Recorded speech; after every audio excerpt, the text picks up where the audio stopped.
കൂത്തുപറമ്പ് രക്തസാക്ഷിത്വത്തിന് 3 പതിറ്റാണ്ട് പ്രായമാകുമ്പോൾ കേരളത്തിൽ ഇടതുപക്ഷ ജനാധിപത്യ മുന്നണിയുടെ ഗവൺമെന്റ്, ആ ഗവൺമെന്റിന് തുടർച്ചയുണ്ടായിരിക്കുന്നു. അതും ചരിത്രത്തിലെ അപൂർവമായ ഒന്നാണ്. കഴിഞ്ഞ നിയമസഭാ തെരഞ്ഞെടുപ്പിന്റെ റിസൾട്ട് വരുന്ന 2021 മെയ് മാസം 2-ാം തീയതി തലേ ദിവസം കേരളത്തിലെ ഒരു പ്രധാനപ്പെട്ട ടെലിവിഷൻ ചാനൽ ഒരു വാർത്ത സംപ്രേഷണം ചെയ്തു. ആ വാർത്ത അവരുടെ ഓൺലൈൻ പതിപ്പിലാണ് ഞാൻ വായിച്ചത്. വാർത്തയുടെ തലക്കെട്ട് ഇങ്ങനെയായിരുന്നു: മുഖ്യമന്ത്രി സ്ഥാനത്തെക്കുറിച്ച് സമവായം. മുഖ്യമന്ത്രി പദവിയെക്കുറിച്ച് സമവായം.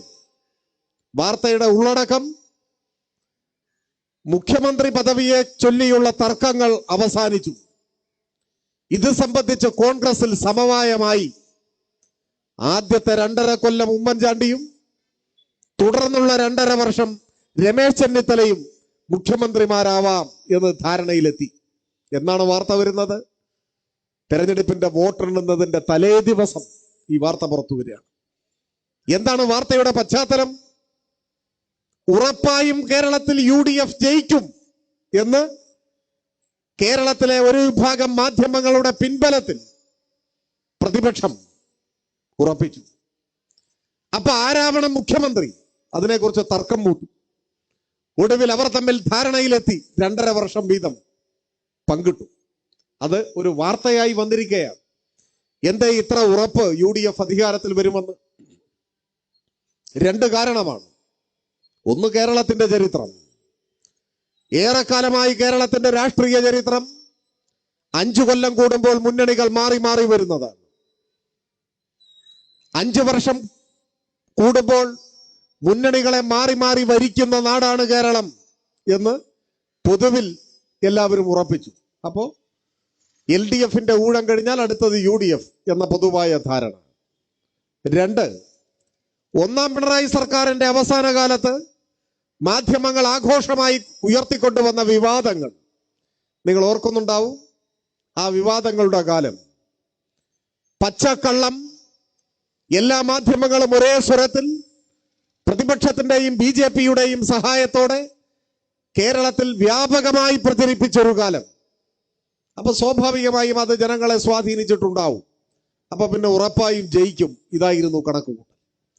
എന്നാൽ വോട്ടെണ്ണിക്കഴിഞ്ഞപ്പോ കണ്ണൻ ചിപ്പിക്കുന്ന തിളക്കമാർന്ന വിജയം ഇടതുപക്ഷത്തിന് നേടാനായി.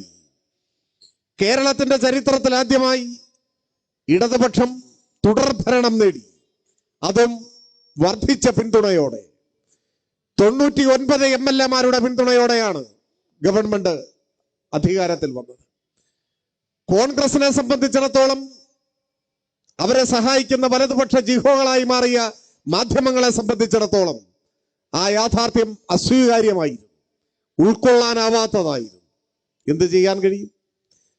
കേരളത്തിലെ ജനങ്ങൾ സ്വാനുഭവങ്ങളുടെ അടിസ്ഥാനത്തിൽ ഇത്തരമൊരു നിലപാട് സ്വീകരിച്ചു എന്നത് പ്രതിപക്ഷത്തെ സംബന്ധിച്ചിടത്തോളം ഇനിയും ഉൾക്കൊള്ളാൻ കഴിഞ്ഞിട്ടില്ലാത്ത ഒരു യാഥാർത്ഥ്യമാണ്. ഈ ഒരു സാഹചര്യത്തിലാണ് നമ്മുടെ സംസ്ഥാനത്ത് നഷ്ടപ്പെട്ടു പോയ അധികാരം തിരിച്ചുപിടിക്കാൻ ഏറ്റവും വിപൽക്കരമായ വലതുപക്ഷ വർഗീയ നീക്കുപോക്കുകൾ, കൂട്ടുകെട്ടുകൾ രൂപപ്പെട്ടു വരികയാണ്. അതിപ്പോൾ മാത്രം ഉണ്ടായതല്ല, അതിനേറെ കാലത്തെ പഴക്കമുണ്ട്. നമ്മുടെ രാജ്യത്ത് തന്നെ വർഗീയതയുടെ ചരിത്രം പരിശോധിച്ചാൽ ആദ്യം പ്രതിക്കൂട്ടിൽ കയറേണ്ടി വരിക കോൺഗ്രസിനാണ്. ഒരു സംശയവും വേണ്ട. Indian national കോൺഗ്രസിനാണ്. അതിനാവട്ടെ സ്വാതന്ത്ര്യ ലബ്ധിയോളം പഴക്കമുണ്ട്. 1947 ഓഗസ്റ്റ് 15 ഇന്ത്യ സ്വതന്ത്രയാവുന്നു. ആദ്യത്തെ പ്രധാനമന്ത്രിയായി പണ്ഡിറ്റ് നെഹ്റു സ്ഥാനമേൽക്കുന്നു. നെഹ്റുവിന്റെ ക്യാബിനറ്റിൽ 15 പേരാണ്, 15 അംഗങ്ങൾ. ആ 15 പേരിൽ ഏതാണ്ട് എല്ലാവരും ദേശീയ സ്വാതന്ത്ര്യ സമരത്തിന് നേതൃത്വം കൊടുത്തവർ, രാജ്യവ്യാപകമായി അംഗീകാരമുള്ളവർ. സർദാർ വല്ലഭായ് പട്ടേലുണ്ട്, മൗലാന അബുൽ കലാം ആസാദ് ഉണ്ട്, ഡോക്ടർ BR അംബേദ്കർ ഉണ്ട്, രാജ്കുമാരി അമൃത് കൗർ ഉണ്ട്, മലയാളിയായ ജോൺ മത്തായി ഉണ്ട്. അങ്ങനെ പലരും. പക്ഷേ അതിൽ കൂട്ടത്തിൽ ഒരാൾ വേറിട്ട് നിന്നു. ഈ പട്ടികയിൽ പെടുത്താനാവാത്ത ഒരാൾ അതാരായിരുന്നു? ഹിന്ദു മഹാസഭയുടെ നേതാവ്, 24 കാരറ്റ് RSSകാരൻ, RSSന്റെ നിർദ്ദേശപ്രകാരം പിന്നീട് ഭാരതീയ ജനസംഘം രൂപീകരിച്ചപ്പോൾ അതിന്റെ സ്ഥാപകൻ ഡോക്ടർ ശ്യാമപ്രസാദ് മുഖർജി. എങ്ങനെ നെഹ്റുവിന്റെ മന്ത്രിസഭയിൽ ഒരു RSSകാരൻ അംഗമായി? ചരിത്രത്തിൽ കോൺഗ്രസ് ഇപ്പോഴും മറുപടി പറയേണ്ട ഒരു ചോദ്യമാണ്. നെഹ്റുവിന്റെ പല നിലപാടുകളെയും ആദരവോടെ കാണാൻ ഒരു മടിയുമില്ല നമുക്കാർക്കും. പ്രത്യേകിച്ച് പല ഘട്ടങ്ങളിലും മതനിരപേക്ഷ നിലപാട് ഉയർത്തിപ്പിടിച്ച ഒരാളായിരുന്നു നെഹ്റു. എന്നാൽ ആ പണ്ഡിറ്റ് നെഹ്റുവാണ് തന്റെ ക്യാബിനറ്റിൽ ഒരു RSSകാരനെ എടുത്തു. ഇന്ത്യയിൽ വർഗീയതയുമായി കോൺഗ്രസ് സഖ്യം ചെയ്യുന്നതിന്റെ ആദ്യ ചുവട് നെഹ്റുവിന്റെ നേതൃത്വത്തിലാണ് ഉണ്ടായത്. സത്യം സത്യമല്ലാതാവില്ല. ആ ചോദ്യം വർഗീയതയുടെ രാഷ്ട്രീയത്തെ പരിശോധിക്കുന്ന ഏതൊരാളും ഇന്നും കാണാതെ പോകാനാവാത്ത ഒരു ചോദ്യമാണത്.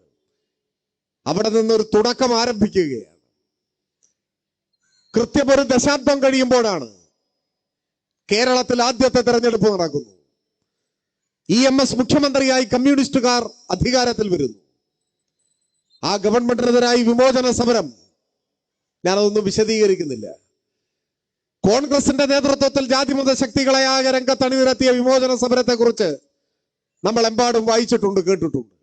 എന്നാൽ ആ വിമോചന സമരത്തിലെ ഏറ്റവും പ്രധാനപ്പെട്ട പിന്തുണ ജനസംഘത്തിന്റെ പിന്തുണയായിരുന്നു. ജനസംഘം EMS ഗവൺമെന്റിനെതിരായ വിമോചന സമരത്തിന്റെ സജീവ പങ്കാളിയായിരുന്നു.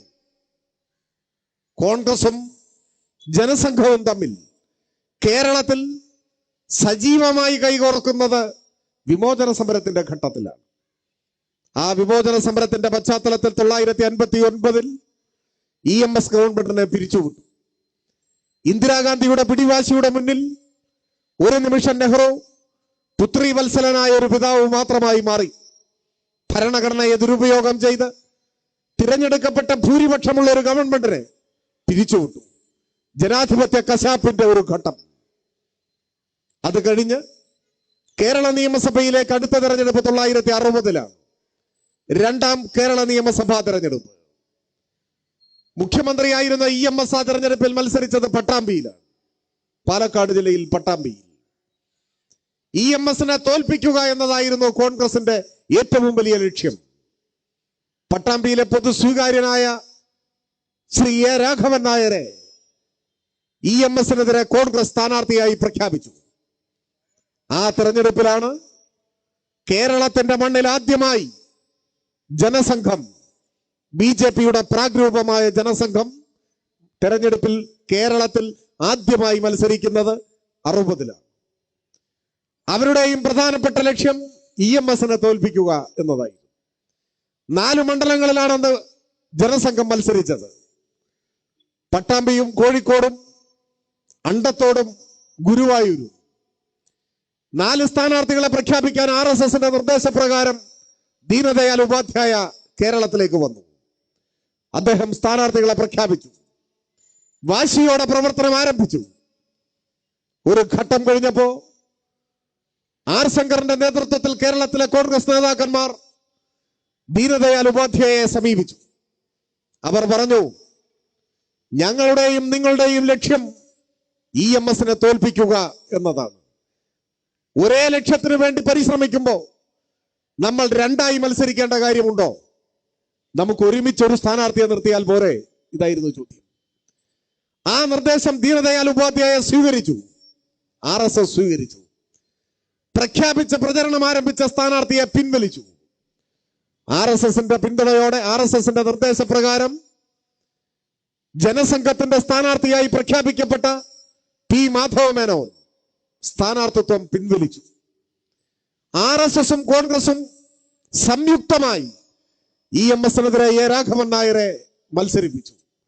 ആ സംയുക്ത സ്ഥാനാർത്ഥിയാണ് 60 EMSന് പട്ടാമ്പിയിൽ നേരിടേണ്ടി വന്നത്.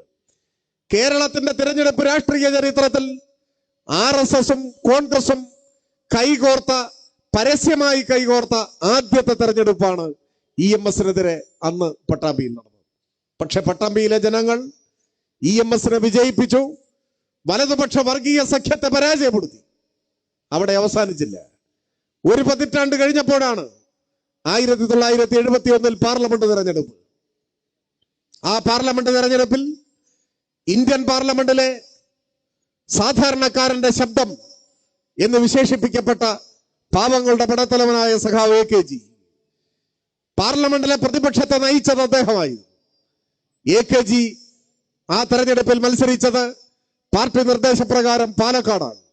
പാലക്കാട് പാർലമെന്റ് മണ്ഡലം 1971 തെരഞ്ഞെടുപ്പ്. അവിടെയും AKGയെ പരാജയപ്പെടുത്താൻ ഈ വർഗീയ വലതുപക്ഷ കൂട്ടുകെട്ട് രൂപപ്പെട്ടു.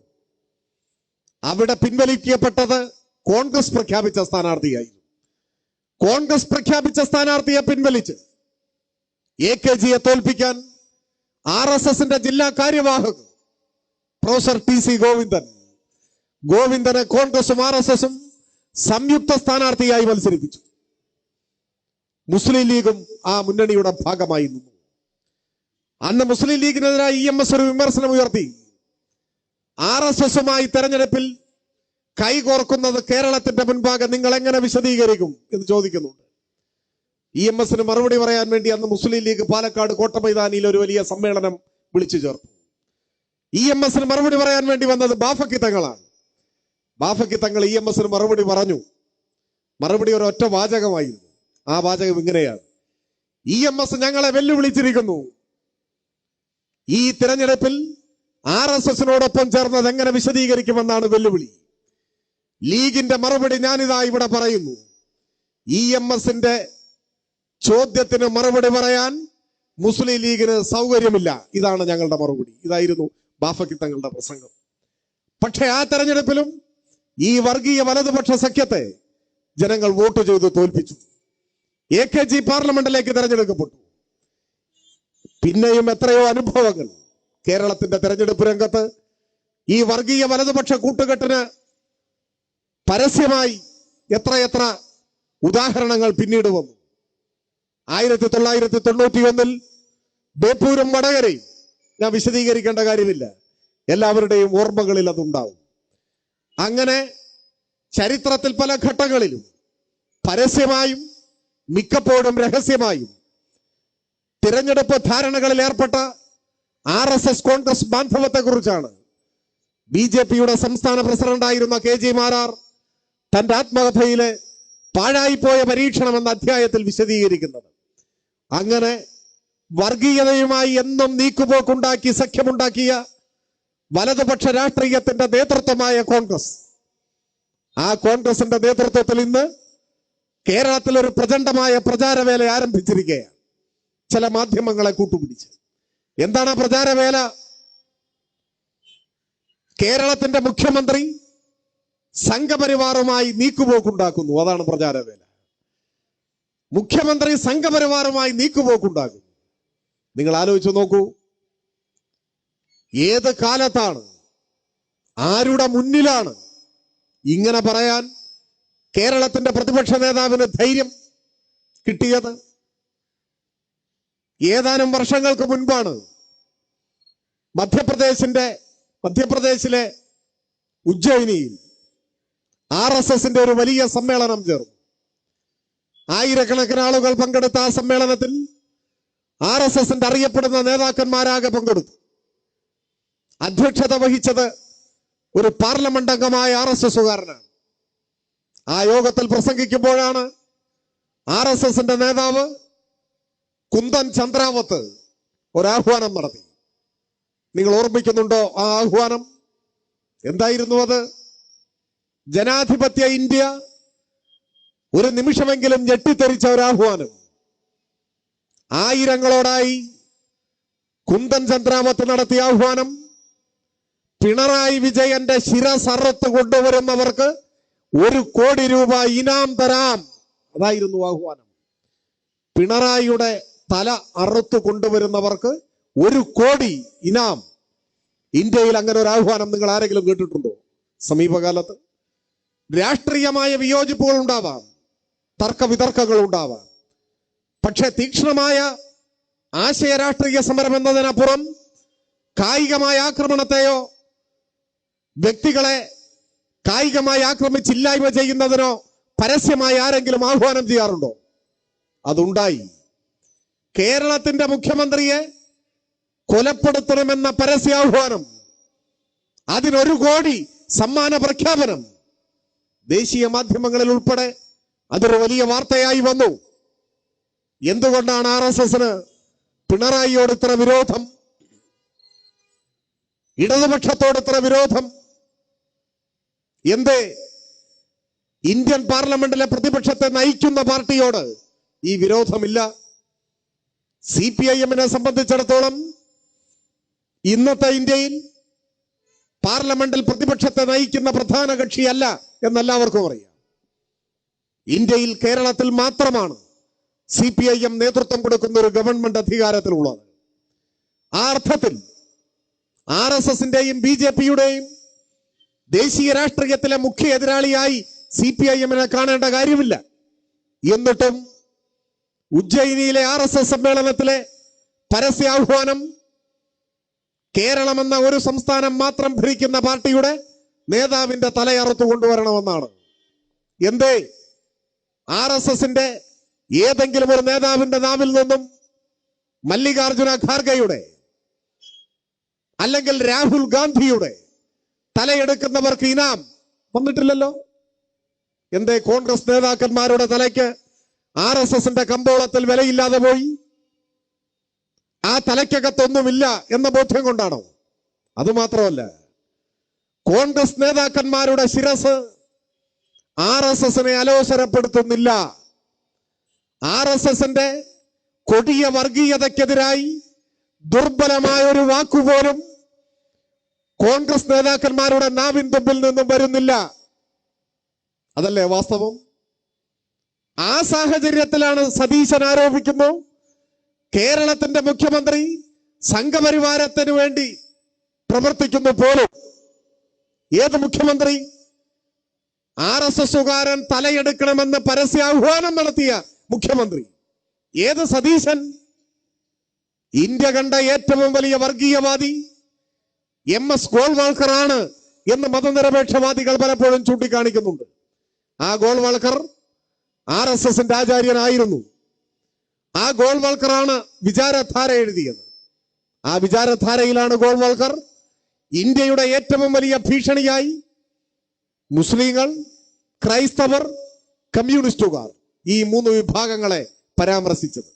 ഗോൾവാൾക്കർ പറയുന്നു, ഇന്ത്യയുടെ ഏറ്റവും വലിയ ഭീഷണി 1 മുസ്ലിങ്ങൾ, 2 ക്രൈസ്തവർ, 3 കമ്മ്യൂണിസ്റ്റുകാർ. ഈ 3 കൂട്ടരെ ഉന്മൂലനം ചെയ്യലാണ് ഞങ്ങളുടെ ലക്ഷ്യം എന്ന് പ്രഖ്യാപിച്ച RSS. ആ RSSന്റെ കൊടിയ വർഗീയവാദിയായിരുന്ന നേതാവാണ് ഈ ഗോൾവാൾക്കർ. ആ ഗോൾവാൾക്കറുടെ ജന്മശതാബ്ദി ഏതാനും വർഷങ്ങൾക്ക് മുൻപ് RSS രാജ്യമാകെ ആഘോഷിച്ചു. ആ ജന്മശതാബ്ദി ആഘോഷങ്ങൾ കേരളത്തിൽ ഉദ്ഘാടനം ചെയ്യാൻ RSS ക്ഷണിച്ചത് ഏതെങ്കിലും ഒരു RSSന്റെ ദേശീയ നേതാവിനെയല്ല, പകരം VD സതീശനെയാണ്. ആ ക്ഷണം ഇരുകൈയും നീട്ടി സ്വീകരിച്ചത് സതീശനാണ്. ഒരു മടിയും കൂടാതെ RSSന്റെ വേദിയിൽ കടന്നു ചെന്ന് ഗോൾവാൾക്കറുടെ ചിത്രത്തിന്റെ മുന്നിൽ സ്ഥാപിച്ച നിലവിളക്ക് കൊളുത്തി ശിരസ് കുനിച്ചു നട്ടല് വളച്ച് മുട്ടുമടക്കി നിൽക്കാൻ ഒരു മടിയും കാണിക്കാത്ത കേരളത്തിലെ പ്രതിപക്ഷ നേതാവ് VD സതീശനാണ് മുഖ്യമന്ത്രിക്കെതിരെ ഇപ്പോ വിമർശനം ഉന്നയിക്കുന്നത്. ഇത് VD സതീശന്റെ മാത്രം പ്രശ്നമല്ല. KPCC പ്രസിഡന്റ് പരസ്യമായി പറഞ്ഞല്ലോ, തനിക്ക് പോകണമെന്ന് തോന്നിയാൽ BJPയിലേക്ക് പോകും പറഞ്ഞില്ലേ? ആ പറഞ്ഞതിനെ ഒന്നുകൂടി ബലപ്പെടുത്തിക്കൊണ്ട് പറഞ്ഞു, RSSന്റെ ശാഖകൾക്ക് കാവൽ നിൽക്കാൻ കോൺഗ്രസ് പ്രവർത്തകരെ നിയോഗിച്ചിട്ടുണ്ട്, അദ്ദേഹം നിയോഗിച്ചിട്ടുണ്ട് എന്ന് പറഞ്ഞില്ലേ? ആരാദ്യം പോകും എന്ന കാര്യത്തിൽ മാത്രമാണ് കോൺഗ്രസിൽ ഇപ്പോൾ സംശയമുള്ളത്. ഈ നയങ്ങൾ കേരളത്തിൽ കോൺഗ്രസിനെ എവിടെ എത്തിച്ചു? കോൺഗ്രസിന്റെ ഇപ്പോഴത്തെ സ്ഥിതി എന്താണ്? ഇപ്പൊ DYFIയുടെ നേതൃത്വത്തിൽ ഈ കൂത്തുപറമ്പ് രക്തസാക്ഷി അനുസ്മരണ സമ്മേളനം ചേരുന്ന ഈ അലവിൽ പോലും ഏതാനും വർഷങ്ങൾക്ക് മുൻപ് വരെ ഡിവൈഎഫ്ഐയുടെ പ്രവർത്തകർക്ക്, ഇടതുപക്ഷ പ്രവർത്തകർക്ക് സ്വൈര്യമായി രാഷ്ട്രീയ സംഘടനാ പ്രവർത്തനം നടത്താൻ സാധിക്കുമായിരുന്നു. എത്ര നേതാക്കന്മാർ ഈ മണ്ണിൽ ആക്രമിക്കപ്പെട്ടിട്ടുണ്ട്? ഈ പാർട്ടി ഓഫീസ് എത്ര തവണ ആക്രമിക്കപ്പെട്ടിട്ടുണ്ട്? അതിനും മാത്രം സംഘടനാപരമായ കരുത്തും ശേഷിയും കായിക ബലവും ഇവിടുത്തെ കോൺഗ്രസിനുണ്ടായിരുന്നു. ഇന്നിപ്പോ അങ്ങനെ ഒരു ആക്രമണം നടത്താൻ ഇവിടെ കോൺഗ്രസിന് സാധിക്കുമോ? അവശേഷിക്കുന്ന ഏതെങ്കിലും കോൺഗ്രസുകാർക്ക് അങ്ങനെ ഒരാഗ്രഹമുണ്ടെങ്കിൽ ആ ആഗ്രഹം ഒടുവിലത്തെ ആഗ്രഹമായി പരിണമിക്കുമെന്ന് ആർക്കാണ് അറിഞ്ഞുകൂടാത്തത്? ഈ മാറ്റം എങ്ങനെ ഇവിടെ ഉണ്ടായി? ഇവിടെ മാത്രമല്ല, ഈ മാറ്റം രാജ്യവ്യാപകമായി ഉണ്ടായ മാറ്റമാണ്. അത് കോൺഗ്രസ് നേതൃത്വം സ്വീകരിക്കുന്ന തെറ്റായ നയങ്ങൾക്കുള്ള തിരിച്ചടിയായി കൂടി രൂപപ്പെട്ടു വരുന്നതാണ്. ഇപ്പോ ഒരു ഉപതെരഞ്ഞെടുപ്പ് റിസൾട്ട് വന്ന പശ്ചാത്തലത്തിലാണ് നമ്മൾ ഒത്തുകൂടുന്നത്. പാലക്കാട് കോൺഗ്രസ് സ്ഥാനാർത്ഥിക്ക് കുറച്ച് ഭൂരിപക്ഷം വർദ്ധിച്ചു. അതിന്റെ ആവേശമാണ് ഒരു വിഭാഗം മാധ്യമങ്ങൾ പ്രകടിപ്പിക്കുന്നത്. തകർന്ന് ഛിന്ന ഭിന്നമായി കൊണ്ടിരിക്കുന്ന കോൺഗ്രസിനെ പാലക്കാട്ടെ ഭൂരിപക്ഷം കൊണ്ട് നേരിടാനാവില്ല. പാലക്കാട്ടെ ഭൂരിപക്ഷത്തിന്റെ പിന്നാമ്പുറം എന്താണ്? 2021 തെരഞ്ഞെടുപ്പിൽ ഇടതുപക്ഷം പരാജയപ്പെട്ട ഒരു സീറ്റ്. ആ സീറ്റിൽ അന്ന് ഇടതുപക്ഷ സ്ഥാനാർത്ഥിക്ക് ലഭിച്ചതിനേക്കാൾ 1000 വോട്ട് കൂടുതലാണ് ഇത്തവണ നമ്മൾ തോൽക്കുമ്പോൾ. 1000 വോട്ട് കൂടുതലാണ്. ഒരൊറ്റ വോട്ട് കുറഞ്ഞിട്ടില്ല. SDPIയും ജമാഅത്തെ ഇസ്ലാമിയും പരസ്യ പിന്തുണ കൊടുത്ത് പിന്നെ BJPയിൽ നിന്ന് ഗണ്യമായി ചോർന്ന വോട്ടുകളിൽ കുറച്ച് വോട്ടും ചേർന്ന് ഒരു 4000 വോട്ട് കൂടുതൽ കിട്ടി കോൺഗ്രസിന്. അതാണ് കിട്ടിയത്. കഴിഞ്ഞ തെരഞ്ഞെടുപ്പിൽ കിട്ടിയതിനേക്കാൾ കഷ്ടിച്ച് 4000 വോട്ട്, 4000-ൽ താഴെ വോട്ടാണ് കോൺഗ്രസിന് കൂടുതൽ കിട്ടിയത്. നമുക്ക് 1000-ഓളം വോട്ട് കൂടുതൽ കിട്ടി. പക്ഷെ ഭൂരിപക്ഷം കൂടാൻ കാരണം എന്താണ്? ആ മണ്ഡലത്തിൽ നമ്മൾ 2ാം സ്ഥാനത്തല്ല, നമ്മൾ അവിടെ 3ാം സ്ഥാനത്താണ്. അത് കഴിഞ്ഞ തെരഞ്ഞെടുപ്പിൽ 3ാം സ്ഥാനത്താണ്. അതിന്റെ മുൻപത്തെ തെരഞ്ഞെടുപ്പിലും 3ാം സ്ഥാനത്താണ്. കേരളത്തിൽ അത്യപൂർവം ചില മണ്ഡലങ്ങളിൽ അങ്ങനെ ഉണ്ടായിട്ടുണ്ടല്ലോ. പക്ഷെ അങ്ങനെ 3ാം സ്ഥാനത്തുള്ള ചില മണ്ഡലങ്ങൾ പിന്നീട് 1ാം സ്ഥാനത്തേക്ക് എത്തിയിട്ടുമുണ്ട്. വട്ടിയൂർക്കാവ് ഇതിന്റെ ഉദാഹരണമാണ്. എന്നാൽ പാലക്കാട് അതിന് സാധിച്ചില്ല. പക്ഷേ കോൺഗ്രസിന്റെ ഭൂരിപക്ഷം കൂടാൻ കാരണം 2ാം സ്ഥാനത്തുണ്ടായിരുന്ന BJPയുടെ 11,000 വോട്ട് കാണാനില്ല. അപ്പൊ BJP കോൺഗ്രസും തമ്മിലുള്ള കൊടുക്കൽ വാങ്ങലുകളാണ്. ഭൂരിപക്ഷം കൂടിയതിന്റെയും BJPയുടെ വോട്ട് കുറഞ്ഞതിന്റെയും കാര്യം നിങ്ങൾ തമ്മിൽ സംസാരിച്ച ധാരണയിലെത്തിയാൽ മതി. അതിൽ നമുക്ക് കാര്യമില്ല. ഈ തരത്തിലുള്ള കൊടുക്കൽ വാങ്ങലുകൾ നടക്കുമ്പോഴും പരസ്യമായി ഇസ്ലാമിക ഭീകരവാദികളുടെ പിന്തുണ നേടുമ്പോഴും പക്ഷെ നമുക്ക് കിട്ടിയ വോട്ടിൽ ഒരൊറ്റ വോട്ട് കുറയുന്നില്ല എന്നതാണ് കേരളത്തിന്റെ പ്രത്യേകത. 1000-ഓളം വോട്ട് അവിടെയും വർദ്ധിക്കുകയാണ് ചെയ്തത്. ചേലക്കരയുടെ കാര്യം ഞാൻ വിശദീകരിക്കേണ്ടതായിട്ടില്ല. അപ്പോ ഈ വർത്തമാനകാല കേരളത്തിലും ഇടതുപക്ഷ ഗവൺമെന്റിനും അതിന് നേതൃത്വം കൊടുക്കുന്ന പാർട്ടിക്കും മുഖ്യമന്ത്രിക്കും എല്ലാം എതിരായി നിരന്തരം നടത്തിക്കൊണ്ടിരിക്കുന്ന വിവാദ കോലാഹലങ്ങൾ, പച്ചക്കള്ളം നിരന്തരം ആവർത്തിച്ചുകൊണ്ട് ജനങ്ങളെ തെറ്റിദ്ധരിപ്പിക്കാനുള്ള പ്രചാരവേല, അതിനെ ജനങ്ങൾ മുഖവിലേക്ക് എടുക്കുന്നില്ല എന്നതിന്റെ തെളിവാണ്. 6 മാസം മുൻപ് ലോക്സഭാ തെരഞ്ഞെടുപ്പ് നടക്കുമ്പോ ചേലക്കരയിൽ കിട്ടിയ ഭൂരിപക്ഷത്തിന്റെ ഇരട്ടിയിൽ അധികമാണ് ഇപ്പോ കിട്ടിയ ഭൂരിപക്ഷം. അതിന്റെ അർത്ഥം കേരളത്തിലെ ജനങ്ങൾ ഈ മാധ്യമങ്ങളുടെ പ്രചരണ മാമാങ്കങ്ങളിൽ വീണുപോകുന്നില്ല എന്നതാണ്. കഴിഞ്ഞ നിയമസഭാ തെരഞ്ഞെടുപ്പിൽ അത് തെളിയിച്ചതാണ്. അതൊരിക്കൽ കൂടി ആവർത്തിക്കപ്പെടുകയാണ് യഥാർത്ഥത്തിൽ ചെയ്യുന്നത്. കൂടുതൽ ദീർഘമായി സംസാരിക്കണമെന്ന് ഞാൻ കരുതുന്നില്ല. ഞാൻ പറഞ്ഞു വന്നത് വലതുപക്ഷവും RSSന്റെ വർഗീയതയും തമ്മിൽ സ്വാതന്ത്ര്യലബ്ധിയോളം പഴക്കമുള്ള കൂട്ടുകെട്ടിന്റെ ചരിത്രം നാം കണ്ടു. ഇപ്പോ കൂടുതൽ വിനാശകരമായ ഒരു നിലയിലേക്ക് വലതുപക്ഷ വർഗീയ കൂട്ടുകെട്ട് വികസിച്ചിരിക്കുകയാണ്.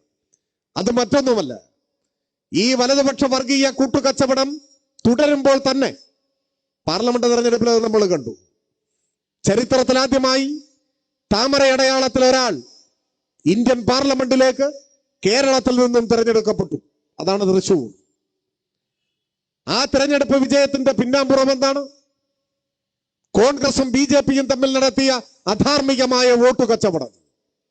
1,00,000 വോട്ട് കൊടുക്കാം എന്നാണ് കരാർ. 1,00,000 വോട്ട്. വോട്ടെണ്ണി കഴിഞ്ഞപ്പോ 86,000 കൊടുത്തു. കൈപ്പത്തി അടയാളത്തിൽ മത്സരിച്ച കോൺഗ്രസ് സ്ഥാനാർത്ഥി 2019 നേടിയതിനേക്കാൾ 86,000 വോട്ട് കുറവാണ് കിട്ടിയത്. 18 ലോക്സഭാ മണ്ഡലങ്ങളിലും ജയിച്ചു നിൽക്കുന്നു കോൺഗ്രസ് മുന്നണി. വേണമെങ്കിൽ ഒരു ദേശീയ രാഷ്ട്രീയത്തെ അടിസ്ഥാനമാക്കിയ കോൺഗ്രസ് തരംഗമെന്ന് പോലും പറയാം പാർലമെന്റ് ഇലക്ഷനിൽ. പക്ഷെ തൃശ്ശൂരിൽ പരാജയപ്പെടും. നോക്കുമ്പോ 86,000 വോട്ട് കാണുന്നില്ല. 1,00,000 വോട്ടാണ് കച്ചവടം നടത്തിയത്. 86,000 കൊടുത്തു. നമുക്കോ ഒറ്റ വോട്ട് കുറഞ്ഞില്ല, 1 വോട്ട്. 16,000 വോട്ട് കൂടി നമുക്ക്. പക്ഷെ എന്ത് കാര്യം? 86,000 വോട്ട് BJPക്ക് കൊണ്ട് കൊടുത്തില്ലേ? 73,000 വോട്ടിന് BJP ജയിച്ചു. തൃശ്ശൂരിൽ 1,00,000 വോട്ട് BJPക്ക് കൊടുക്കാമെന്നും കോൺഗ്രസിലെ സജീവ അംഗങ്ങളായ 1,00,000 പേരുടെ വോട്ട് തരാമെന്നും പകരം മറ്റു മണ്ഡലങ്ങളിൽ BJP തിരികെ സഹായിക്കണമെന്നുമാണ് കരാർ. ആ കച്ചവടത്തിന്റെ ബലിയാടായി കെ മുരളീധരൻ. കോൺഗ്രസ് തോറ്റു എന്ന് മാത്രമല്ല, ഈ 1,00,000 വോട്ട് വിൽപ്പനയിലൂടെ ഇന്ത്യയുടെ ചരിത്രത്തിൽ ആദ്യമായി തൃശ്ശൂരിന്റെ മണ്ണിൽ കോൺഗ്രസ് 3ാം സ്ഥാനത്തായി ദയനീയമായി പരാജയപ്പെട്ടു. ഈ അപകടകരമായ അധാർമികമായ വലതുപക്ഷ വർഗീയ കൂട്ടുകെട്ട് വോട്ട് കച്ചവടം, അതുകൊണ്ടും വരാൻ പോകുന്ന നിയമസഭാ തെരഞ്ഞെടുപ്പിൽ കേരളത്തിൽ അധികാരത്തിലെത്തുമെന്ന് ഉറപ്പില്ലാത്ത ഘട്ടത്തിലാണ് ഇപ്പോ ഈ വലതുപക്ഷ വർഗീയ കൂട്ടുകെട്ടിന് ഒരു വികാസമുണ്ടായിരിക്കുന്നു. അത് മറ്റൊന്നുമല്ല, ജമാഅത്തെ ഇസ്ലാമിയുടെയും പഴയ പോപ്പുലർ ഫ്രണ്ടിന്റെയും നേതൃത്വത്തിൽ മുസ്ലിം ലീഗിന്റെ രാഷ്ട്രീയ നേതൃത്വമായി ഈ കൊടിയ വർഗീയവാദികൾ മാറിയിരിക്കുന്നു. പണ്ട് മുസ്ലിം ലീഗ് ജമാഅത്തെ ഇസ്ലാമിയുടെയും SDPIയുടെയും നിലപാടുകളോട് യോജിച്ചിരുന്നില്ല. വ്യത്യസ്തമായ ഒരു നിലപാടുണ്ടായിരുന്നു. എന്നാൽ മുസ്ലിം ലീഗിന്റെ രാഷ്ട്രീയ നേതൃത്വമായി ഇപ്പോ ജമാഅത്തെ ഇസ്ലാമി SDPI കൂട്ടുകെട്ടു മാറി. അവർ നമ്മുടെ നാടിന്റെ മതനിരപേക്ഷ അന്തസത്തക്കെതിരായ UDFന്റെ രാഷ്ട്രീയ ലക്ഷ്യങ്ങളെ യാഥാർത്ഥ്യവൽക്കരിക്കുന്നതിന് വേണ്ടിയുള്ള ഒരു അജണ്ട ഏറ്റെടുത്തിരിക്കുകയാണ്. മുസ്ലിം ലീഗ് ഈ രാഷ്ട്രീയ നേതൃത്വത്തെ സ്വീകരിച്ചു. മുസ്ലിം ലീഗിന് സ്വന്തമായി തീരുമാനങ്ങൾ എടുക്കാനുള്ള ശേഷി ഇപ്പോ ഇല്ല. ഇപ്പോ ലീഗിന് വേണ്ടി തീരുമാനങ്ങൾ എടുക്കുന്നത് SDPIയും ജമാഅത്തെ ഇസ്ലാമിയുമാണ്.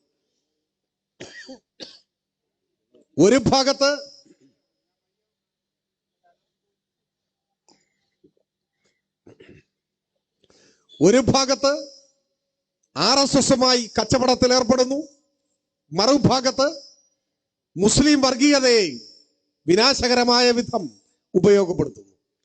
എല്ലാത്തരം വർഗീയവാദികളും വലതുപക്ഷവും സന്ധി ചെയ്യുന്ന ഒരു സാഹചര്യത്തിലാണ് കേരളം ഇന്നെത്തി നിൽക്കുന്നത്. ഇവിടെ കേരളത്തിന്റെ ഭാവിയെ കരുതി ഈ വലതുപക്ഷ വർഗീയ കൂട്ടുകെട്ടിനെ ചെറുത്തു തോൽപ്പിക്കാൻ ജനാധിപത്യ കേരളത്തിനാവണം. സാധാരണക്കാരുടെയും പാവപ്പെട്ടവരുടെയും പട്ടികജാതി പട്ടികവർഗ വിഭാഗത്തിൽപ്പെടുന്നവരുടെയും മതന്യൂനപക്ഷങ്ങളിൽപ്പെടുന്നവരുടെയും എല്ലാം ഏക പ്രതീക്ഷയാണ് കേരളത്തിലെ ഇടതുപക്ഷ ജനാധിപത്യ മുന്നണിയുടെ ഗവൺമെന്റ്. അതിന് നേതൃത്വം കൊടുക്കുന്ന ജനാധിപത്യ പ്രസ്ഥാനം. കേരളത്തിൽ യുവജന പ്രസ്ഥാനം മഹത്തായ ഉത്തരവാദിത്വങ്ങൾ ഏറ്റെടുത്തുകൊണ്ടാണ് മുൻപോട്ട് പോകുന്നത്. ഞാൻ ആ കാര്യങ്ങളെല്ലാം ഇവിടെ വിശദീകരിക്കുന്നില്ല. MLA ഉൾപ്പെടെയുള്ളവർ വേദിയിലുണ്ട്.